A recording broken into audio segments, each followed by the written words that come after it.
namu margeessu namni rakkannee akkana tattaa'u jirra namanu harka dhukube abama namanu geessu ilmaan oromoo akkana jirra kuno agarraa baasiin biraan nu gaara kuma suraata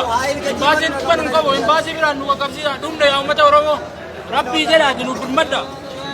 rabbii keessa namni biratti jiraata sheerri godha dhumnee jirra uummata oromoo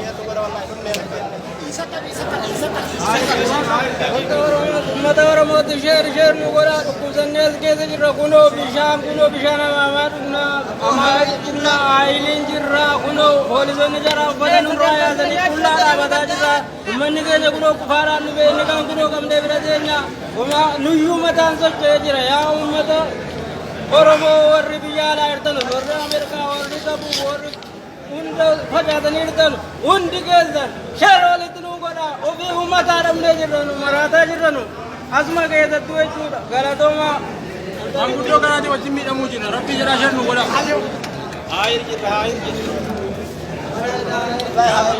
dhukkubsataa keenyallee nurraa baasuu didanii dhukkubsataa wajjiniin akkasiin rakkachuu jirra nuti hundi keenyaa'uu fayyaa hin qabnu ka du'ellee gurfaa biraa keessa jira du'aallee nurraa baasuu didanii jecha bakka biraallee bakka nu geessan hin qaban tallaajaan nu darban duraanuu tallaajuma sanuu nu geessuu didanii amma nuti uffatanii nu darbanii jiran mootummaa hin qabdanii nu jaan hogga waa gaafan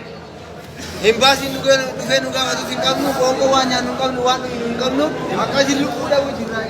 baasii guyyaa takka nullee nullaa addaa kan jiru kana baasii hedduu akkasitti shamnu kana namni miidhamee jiru hin jiru miidhamaa dhumee jiru kuban hin qabu uummata oromoo hin baasumaan nu ga'a kuban hin qabu hin baasiin rabbii jedhaa haa erga diima jirra